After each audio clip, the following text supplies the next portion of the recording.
శ్రీ గణేశాయ నమః. రాబోయే సెప్టెంబర్ 21న సంకటహర చతుర్దశి.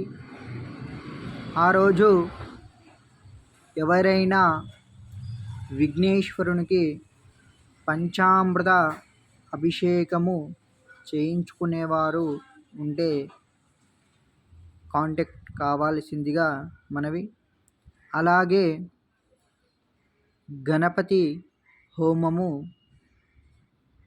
అలాగే స్వామివారి తీర్థప్రసాదము కూడా స్వీకరించవలసిందిగా మనవి. భక్తులు ఎవరైనా చేయించుకోవాలి అని సందేహం ఉంటే కింద ఉన్న నంబరుకు కాల్ చేసి మాట్లాడాల్సినదిగా మనవి.